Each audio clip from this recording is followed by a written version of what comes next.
قارون کو جب دولت ملی تو اس سے پوچھا گیا تو کہنے لگا کہ یہ تو میرے علم کا کمال، یہ قصے یہ داستانیں قرآن نے ہمارے لیے بیان کی ہیں۔ فرعونیت کسی کے اندر بھی آ سکتی ہے، تو مجھے اور آپ کو اپنا جائزہ لیتے رہنا چاہیے۔ سورہ یونس اٹھائیے، قرآن مجید نے انسان کے اسی رویے کو بڑی تفصیل سے بیان کیا۔ وَإِذَا مَسَّ الْإِنسَانَ الضُّرُّ دَعَانَا لِجَنبِهِ أَوْ قَاعِدًا أَوْ قَائِمًا۔ اللہ فرماتا ہے کہ جب انسان کو ہم تکلیف دے کر آزماتے ہیں تو پھر کیا کرتا ہے؟ دعانا، یہ ہم کو پکارنا شروع کر دیتا ہے۔ لِجَنبِهِ أَوْ قَاعِدًا أَوْ قَائِمًا، اٹھتے بیٹھتے کروٹ بدلتے بھی یہ رب کو پکار رہا ہو، اور کوئی نام نہیں اس کی زبان پہ آتا ہے، ہر وقت بس مالک مجھے بچا لے، میری جان چھڑا لے، میں سچی توبہ کرتا ہوں۔ او قائدن او قائما، بیٹھے بھی ہمیں پکارتا ہے اور کھڑے بھی ہمیں پکار رہا ہوتا ہے۔ پھر کیا ہوتا ہے؟ فلما کشفنا عنہ درہ، پھر جب ہم اس کی مصیبت کو دور کر دیتے ہیں، ہم کرم فرما دیتے ہیں، وہ مصیبت، وہ دکھ، وہ پریشانی، وہ غربت اللہ فرماتا ہے ہم دور کر دیتے ہیں، تو پھر کیا ہوتا ہے؟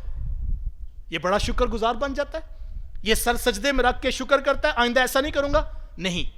قرآن کہتا ہے مر کألم یدعونا الی در مسہ، یہ ایسے ہو جاتا ہے جیسے اس نے کبھی ہمیں پکارا ہی نہیں، یہ ہمیں جانتا ہی نہیں ہے، یہ بالکل اسی طرح مغرور ہو جاتا ہے۔ پھر کہانیاں بھی سنا رہا ہوتا ہے، میں تو جب پھنسا تھا پھر میں نے مینج کیا، پلان کیا، میں نے ایسے کیا، میں نے مشورہ کیا، فلاں سے میں نے جو ہے وہ گائیڈ لائن لی، فلاں کے پاس میں گیا، پھر اتنے سالوں کے بعد میں دوبارہ جناب کھڑا ہو گیا ہوں۔